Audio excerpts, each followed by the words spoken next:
Oke, assalamualaikum warahmatullahi wabarakatuh. Kembali lagi bersama saya Rahmat Agus Setiawan, NIM 18130031026. Pada kesempatan kali ini saya akan membahas mengenai asam lemak beserta zat-zat yang terkait dengannya seperti kolesterol dan lain sebagainya pada LKM 8 Biokimia 2. Langsung saja, yang pertama itu ada dua soal yang berkaitan. Yang pertama adalah proses degradasi asam lemak secara lengkap, tahap-tahapannya beserta enzimnya. Nah, berikut adalah skemanya.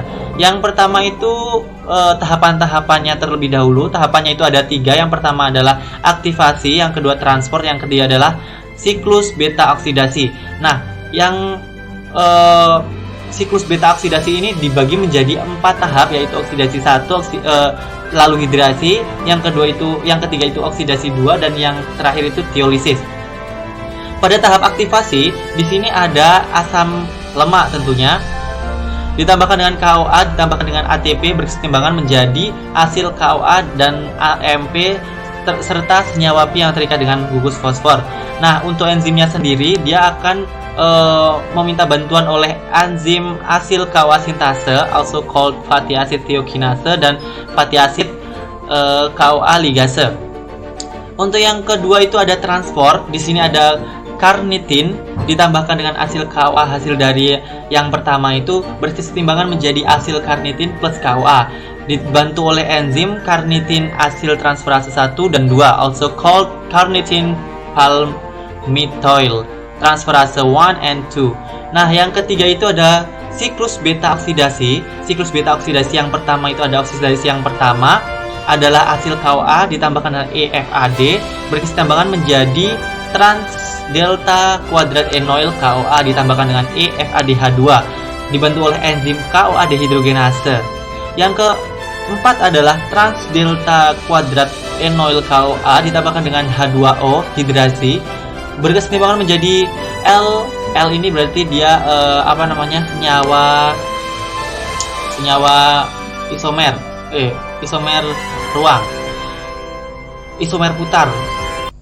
3 hidroksil asil KOA.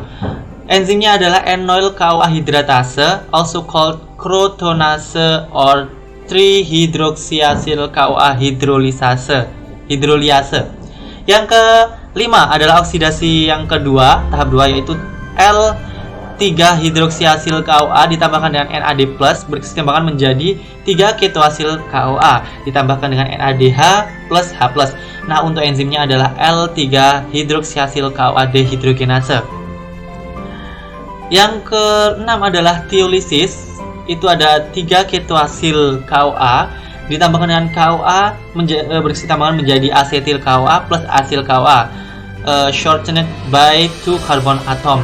Untuk enzim yang terlibat itu ada beta ketotiolase atau also called tiolase. Nah, demikian untuk soal yang pertama dan yang kedua. Selanjutnya jelaskan pengendalian yang terjadi pada oksidasi beta asam lemak. Sitrat merupakan pengendali pada oksidasi asetil KOA. Pada rangkaian reaksi tersebut yang mengaktifkan adalah sitrat. Bila banyak sitrat merupakan bentuk transport keluar dari mitokondria terkumpul pada sitosol, maka proses tersebut berjalan aktif. Selain dari sitrat, enzim-enzim yang terlibat juga berperan dalam mengendalikan proses berlangsungnya oksidasi beta asam lemak. Ingat ya, asetil KOA. Nah, di sini kan banyak sekali nih ada asetil KOA. Nah, di dalam asetil KOA ini dia tidak akan aktif ketika dia tidak ada sitratnya kayak gitu. Jadi kalau ada sitrat dia akan aktif. Nah, selain itu enzim-enzim yang terlibat ini juga dia merupakan sistem pengendali. Oke, untuk yang nomor 4, hitung jumlah ATP yang dihasilkan oksidasi 1 mol asam lemak, asam arakidonat. Nah, di sini ada soal yang mirip dengan soal UAS. Kemarin sudah saya bahas di video beberapa waktu lalu. Nah, untuk asam arakidonat sendiri strukturnya adalah seperti ini. Di sini kita hitung dulu jumlah karbonnya itu sebanyak 20. Nah, untuk itu kita potong cleavage menjadi 2/2 karbon kayak gitu. Yang pertama jumlah KOA yang terbentuk itu ada 10 karena di sini ada 2 karbon 20 karbon dibagi menjadi 2 karena dia dipotong menjadi masing-masing 2 karbon berikatan, itu berarti asam KOA yang terbentuk ada 10. Yang kedua, setiap NADH menghasilkan 2,5 ATP. Nah, di sini karena ada 9 pemotongan, 1 2 3 4 5 6 7 8 9 di sini. Nah, itu berarti dikali 2,5 menjadi 2,5 ATP. Setiap FADH2 menghasilkan 1,5 ATP. Nah, di sini 20 dibagi menjadi 2 karena dipotong menjadi 2, dikurangi 1 itu gugus yang ini tidak ikut, dikurangi 4 itu karena dia memiliki 4 ikatan rangkap. Ketika dia memiliki ikatan rangkap lebih dari 4, berarti dikurangi jumlah ikatan rangkap tersebut dikalikan 2 ATP. Itu hasilnya 7,5. 20 10 dikurangi 1 9 dikurangi ini 10 5 kali 2 ini salah, ini 1,5 ya seharusnya, jadi 7,5 hasilnya. Untuk yang keempat itu asetil KOA menghasilkan 10 ATP, berarti 10 kali 10 sama dengan 100. Kalau dijumlahkan berarti 100 ditambahkan 22,5 ditambahkan 7,5, hasilnya itu 130 ATP, sejumlah 130 ATP untuk 1 mol asam arachidonat. Itu. Selanjutnya, jelaskan metabolisme triasil gliserol. Nah, di sini ada lipolisis, ada TAG sintesis. Nah, TAG sintesis ini dia menghasilkan triasil gliserol. Dari bahan utamanya itu gliserol 3-fosfat, itu ditambahkan dengan FAKOA dan GPAT, itu menjadi satu asil gliserol 3-fosfat. Lisofosfatidic acid ditambahkan dengan hal yang serupa, namun beda untuk GPAT-nya menjadi AGPAT, itu menjadi 1,2 diasil gliserol 3-fosfat atau fosfatidic acid. Ditambahkan dengan PAP menjadi 1,2 diasil gliserol, ditambahkan dengan FAKOA dengan DGAT menjadi triasil gliserol. Nah, untuk yang kedua ini dia dari DHAP ditambahkan dengan DHAPAT menjadi satu asil DHAP, lalu DHAP OR itu ditambahkan dari hasil dari DHAP tadi menjadi satu asil gliserol 3-fosfat. Nah, ini bukan hasilnya, dia merupakan jalur yang lain kayak gitu. Dia jalur yang lain dari TAG sintesis kayak gitu. Itu untuk metabolisme gliserol. Rasanya ada teman. Nah, ini. Untuk GPAT itu adalah enzim gliserol fosfat asil transferase. Untuk AGPAT itu berarti adipose gliserol fosfat asil transferase. Untuk PAP itu ada fosfatidat fosfatase. Untuk DGAT itu menjadi stand for digliserol asil transferase kayak gitu. DHAPAT itu dihidroksi aseton fosfatasil transferase. Oke. Untuk yang nomor 6, jelaskan dan gambarkan metabolisme kolesterol. Yang pertama itu sintesis hidroksil 3-metil glutaril HMG. Hidroksil 3-metil glutaril berarti HMG KOA, sintesis mevalonat dan sintesis kolesterol. Yang pertama, kita bahas dari ini 3-hidroksil 3-metil glutaril KOA HMG KOA. Dia dari 2-asetil KOA ditambahkan dengan tiwase mengeluarkan KOA menjadi asetoasetil KOA. Nah, di sini ditambahkan dengan senyawa asetoasetil KOA dengan HMG KOA sintase menjadi HMG KOA. Nah, untuk mevalonat sendiri expression is inhibited by cholesterol. Ada HMG KOA itu di HMG KOA reduktase. Jadi dari sini dia direduksi menjadi mevalonat. Tentunya ada energi yang dibutuhkan dari 2 NADPH plus H2H plus menjadi 2 NADP plus, mengeluarkan KOA menjadi mevalonat. Nah, untuk yang ketiga itu adalah reaksi kompleks dari kolesterol. Itu dari mevalonat yang sebelumnya itu ditambahkan dengan kinases lalu menjadi 5 pirofosfomevalonat, di dekarboksilasi menjadi isopentil pirofosfat, itu berkesetimbangan menjadi dimetilalil fosfatase DPP dengan jumlah karbon itu sebanyak 5. Ditransferase menggunakan IPP dengan gugus 2 fosfat itu menjadi geranil fosfatase GPP dengan 10 atom karbon C, lalu ditransferase dengan hal yang serupa itu menjadi farnasil fosfatase atau FPP dengan 15 atom karbon C.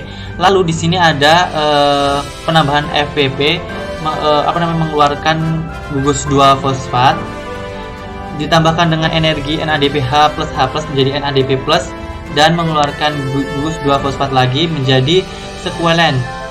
Sekuelen ini nanti dia akan oksidasi menghasilkan H2O dan tentunya dibantu dengan NADPH plus H plus menjadi NADP plus, dan sekuen monoksigenase menjadi linosterol. Nah, di sini langsung diubah menjadi kolesterol. Ini rasanya ada isomerase. Itu. Yang nomor 7, jelaskan masalah tujuan yang dihadapi, metode yang digunakan, dan hasil yang didapat dari eksperimen tentang degradasi asam lemak oleh bakteri secara lengkap di salaman. Oke, ini kemarin diberikan jurnal Propionic acid bacteria enhance ruminal feed degradation and reduce methane production in vitro. Jadi di sini intinya produk dari produk feses dari ini ternak itu dia ada bermasalah di bagian metana kayak gitu. Silahkan nanti dijelaskan gitu. Nah, penjelasannya adalah masalahnya methane production represent an energy loss of for ruminant constituting 3 to 10% of its gross energy intake. Jadi di sini metana itu dia merupakan indikasi adanya pengurangan energi yang dihasilkan oleh seekor ternak kayak gitu. Jadi ketika metana banyak, berarti dia ternak itu memakan makanannya itu berarti energinya yang diserap sedikit karena metana yang dihasilkan itu banyak. Nah, selain itu metana juga berkontribusi untuk gas rumah hijau kayak gitu. Jadi dia metana ini berbahaya untuk atmosfer kayak gitu. Nah, metana itu diproduksi oleh metanogen dari karbon dioksida dan hidrogen selama microbial fermentasi oleh mikroba di dalam pakan kayak gitu, VFA. Nah, itu masalahnya. Jadi kebanyakan kayak gitu. Tujuan yang diharapkan itu di dalam praktikum ini atau penelitian ini adalah menggunakan rumen fluid dari rumen fluid itu dia nutrisi kayak gitu dari Norwegian Red Dairy Cows. Ini Norwegian Red ini salah satu jenis dari sapi. Di sini mereka itu mengkaji banyaknya PAB isolates for the ability to affect the production of metana. Jadi PAB ini berapa kemampuan PAB untuk mengisolasi produksi dari metana dan VFA dan the ruminal feed degradation in vitro. Jadi intinya dia berapa efektivitas PAB mengisolasi metana dan juga meningkatkan degradasi dari ruminal feed ini kayak gitu. Jadi for your information aja, jadi untuk PAB dan VFA itu di sini ada tadi rasanya. PAB itu propionic acid bacteria, di sini salah satu dari bakteri. Dan untuk VFA itu volatile fatty acid. Nah, metode yang digunakan itu in vitro experiment and sampling. Ini samplingnya. Untuk chemical analysis itu ada analisis kimianya di sini dan di sini, dan statistical analysis. Untuk in vitro eksperimental itu ya samalah intinya, di apa namanya, sampelnya itu ditentukan kadar-kadarnya seperti itu dengan suhu yang sudah diatur kayak gitu. Terus tekanannya juga diatur. Untuk chemical analysisnya itu adalah menggunakan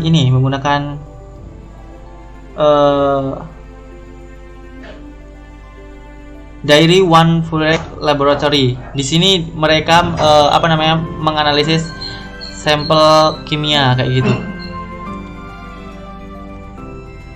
Nah, ini methane concentration of the gas sample were determined using flame ionization detector. Nah, flame ionization detector ini dia adanya di sini kayak gitu. For VFA, volatile fatty acid analysis, liquid sample thawed and 5 ml aliquot were mixed. Jadi di sini sudah dijelaskan beberapa konsentrasi mengenai sampel dari liquidnya untuk volatile fatty acidnya. Nah, untuk statistikal itu mereka menggunakan analisis dari ANOVA kayak gitu. Di sini udah ada ini, kalau misalkan kalian pengen tahu apa ANOVA, terus ada LSD, apa itu LSD, itu bisa cari di internet kayak gitu. Dan hasil yang didapatkan itu one result with rumen liquid from nuclear bla bla bla. Di situ ada di sini 20% reduksi dari metana, pembentukan metana. This so that the PAB strain in vitro were able to partially redirect the carbon flow. Nah, berarti di sini bisa disimpulkan bahwa PAB itu dia bisa langsung menghambat karbon kayak gitu, menghambat flow-nya karbon. Nah, oke. Untuk yang kedua itu using a diet typical for dairy crow, we have shown that P20 ini jenis bakteri ya, jenis bakteri. Jadi jenis bakteri ini ada banyak yang diuji, itu yang mana yang lebih bagus itu didapatkan bakteri ini berdasarkan grafik tentunya ya. Nanti kalau misalkan ada, nggak ada ya. Oke, intinya judulnya itu nanti kalau misalkan dicari silahkan nyari kayak gitu. Oke, demikian untuk LKM mengenai asam lemak. Thank you udah watching. Sebenarnya seru sih kalau bahas mengenai jurnal, tapi waktunya kurang kayak gitu. Terima kasih. Saya akhiri. Wassalamualaikum warahmatullahi wabarakatuh. Selamat malam.